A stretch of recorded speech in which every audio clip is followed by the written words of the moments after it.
Hello, and welcome back to my channel. Tonight is Thursday movie night, and it is number 5, I think. I'm losing track now. The drawing you saw is my little brain trump. It was me trying to figure out what to do, and hopefully, what I've got in my head is better than what I drew. Because it was just a quick chuck it on a piece of paper and see what happens. Anyway, I've got a wooden coaster and I've painted it brown, gold, black mix and wipe it off so I can get to the wood grain. It looks pretty nice actually. But I'm not leaving it there because now I need to find something to gouge floorboards in. Floorboards, that's the word I'm looking for, floorboards.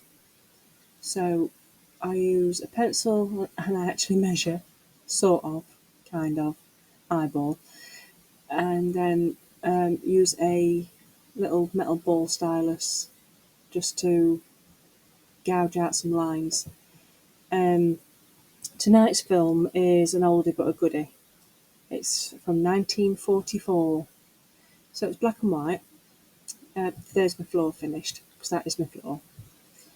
Um, it's it's funny. I rewatched it again the other day, and I'm just sat here laughing my head off. It is just silly.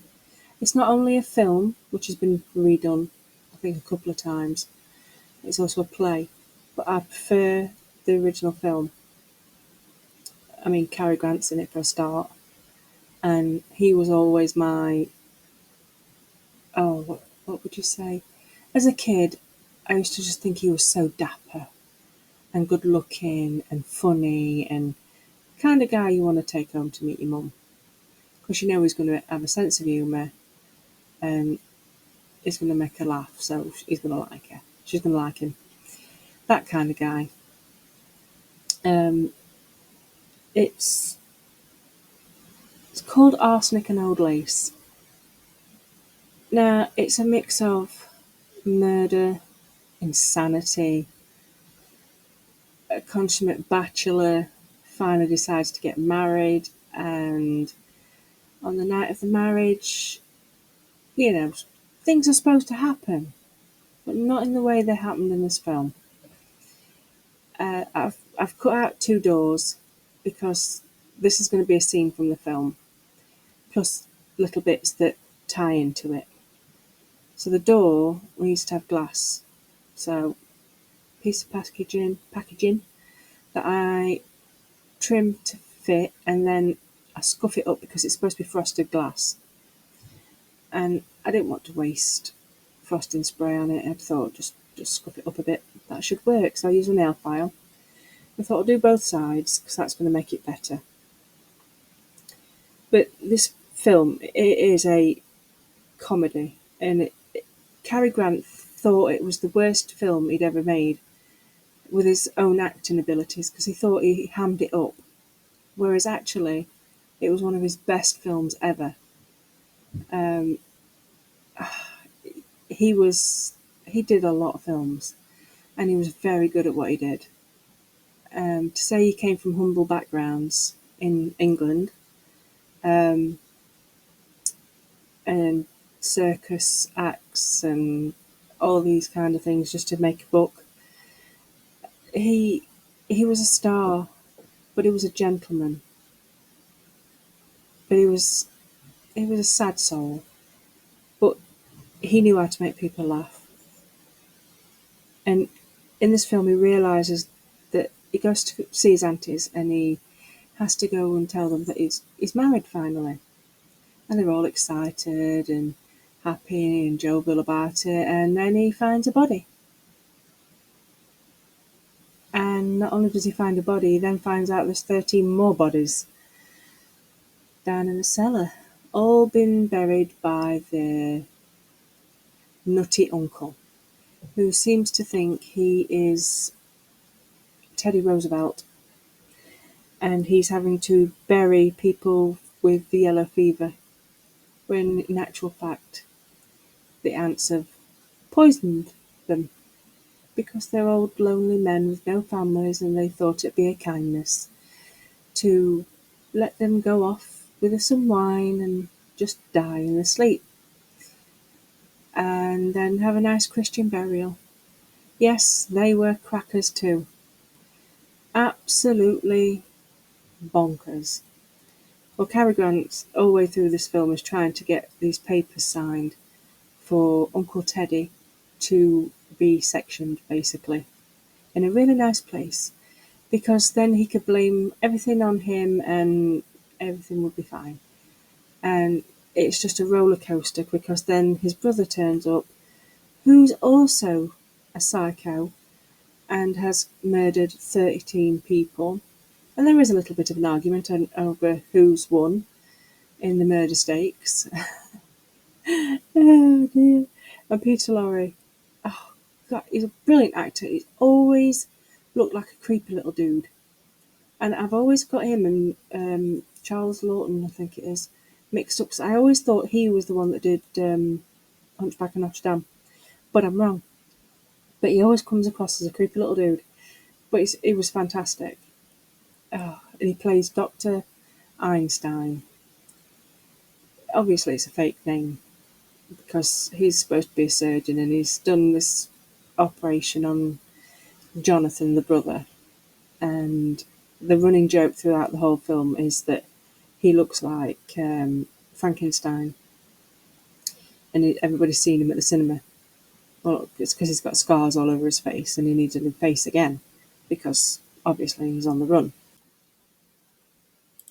So the whole film is about Cary Grant being a bachelor as well, and Brewster's Millions. He's got a ton of money, and he never wanted to get married, but his aunts pushed them together, and they got married quite quickly, away from all the press, because they did nearly get caught.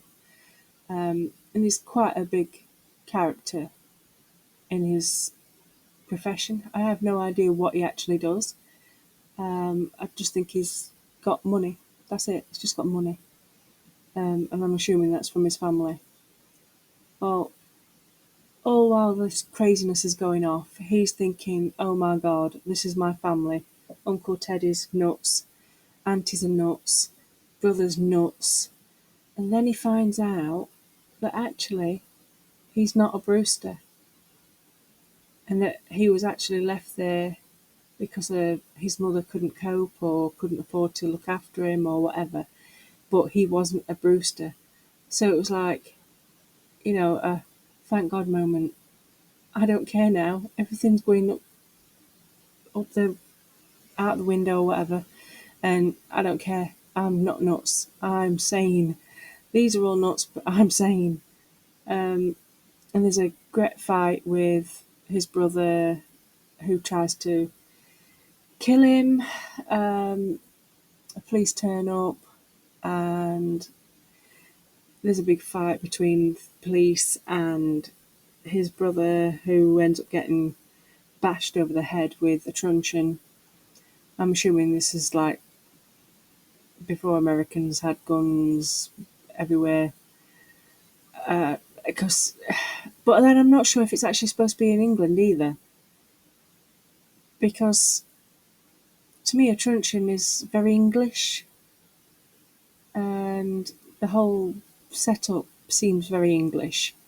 But there's a lot of American, or well, to be honest, saying that there's quite a few different accents going on. So you don't know. I don't know. I just always love the film. Anyway, back to what I'm doing. I am doing the scene from where the policeman turns up at the door, and you can see him, his shadow in the window, and his truncheon. Now, because it's a play and a film, I'm making it a set. So at the front, you see all the nice wood, and the windows are nice, and you see light from the outside. The doorknobs, there's light switches, but on the back, it's going to look like the set on a stage. Um, I also have to make bits and bobs to sort of like point towards the film. and you'll see them soon. Because you see at the back here, it's just cardboard. I've not decorated it up because I want it to look as though it's just been put up and it's ready to be took down at any point. And you'll have to excuse the state of my desk, it's an absolute mess. I'm always in a messy crafter. But yeah, I'm gluing this up and I'm using these wooden, I'm going to say dowels, to use as the prop stands to keep the scenery up. I did try gluing it first, but then I thought this is not going to hold. I'll be here forever. So I decided to use UV resin instead, and that worked a treat. Now I'm measuring a table because at the side of the door, although I've not put it how it is, the side of the door is a little table, and the other side is a umbrella stand. Now I know I won't be able to put the umbrella stand on as well because it's just a small diorama, I suppose that's what you call it. Um, Although it's a bit of a diorama with a twist. So I've only done a few little bits and bobs just to point towards the film. See, at the minute I'm making the bottom of the table so I can, and then now the top. So I want it so it looks like a tray. So the circles I make two normal size circles to keep it nice and flat, but then cut the two on the top, take the circle on the inside out. So then I've got the rim of the tray. Now the old ladies, they, I think I said it before, they kill people with elderberry wine and arsenic. Well, they must put a heck of a lot of arsenic in because, yeah, 12 people already buried and one in the seat. We call them ottomans over here, I think. But they call this one a window seat. And it's big enough to put a body in. Definitely big enough. So yeah, I've made my table, stuck it on, and now I am making red wine out of different coloured reds and a touch of black resin, UV resin. It's not the right colour for me, but I didn't have anything darker and I didn't want to make it too dark that it wouldn't set. I mean, it didn't really set anyway properly because there's a giant couple of bubbles inside it now, but they don't move anymore, so maybe it has set. So then I glue it onto the table because that's supposed to be the focal point. Well, the door is actually, but that's the whole point of the film. It's the arsenic. Of course, it's in the bottle. And they'd already tried to stop the priest from drinking it. They've tried to stop the nephew, Cary Grant, drinking it. Oh dear. Jonathan, his brother, and Dr. Einstein almost drank it but got away with it because somebody knocked on the door. Oh no, sorry. Uncle Teddy charged out of his bedroom and blew the bugle. Well, his whole thing was to run up the stairs screaming charge at the top of his voice as well. And apparently, I think down in the cellar is Panama. I think it's Panama. I could be wrong because my brain doesn't remember stuff properly. So, of course, down into the cellar was Panama, and that's where he buried people with yellow fever. Yeah, it's all very strange. But Cary Grant's losing his mind through all this. He's absolutely losing his mind. He doesn't know which way's up. He doesn't know whether to go to his wife. He doesn't know whether to go to the police. He doesn't know whether to get his uncle into the care of the insane asylum. So he's going through all these avenues trying to get signatures because he has to get him to sign for this, that, and other so they can section him. Here, I'm trying to make a trombone, not a trombone, a bugle. with wire. Bugle, that's it. You know, the one that the army or whatever it is toots in the morning while the flag's being put up. Yeah, it didn't work with the wire, so I made one out of polymer clay and shoved it in the oven while I was faffing with something else. And it's still not great, even with polymer clay. It looks a bit battered, which I suppose is okay. It's okay. I've put the lights on the back of the door so you can see the policeman through. Then here's my bugle. It's a bit, yeah, it looks like it's been run over, basically. I didn't paint the back because you're not going to see it because it's glued down. But yeah, it's a bugle. It's a wonky bugle, but it's a bugle. And then, um, yeah, it's all done. I hope you liked it. And here's the pictures. And if you liked it, like, subscribe, and all that. And I'll see you again soon. Thank you for watching. Bye.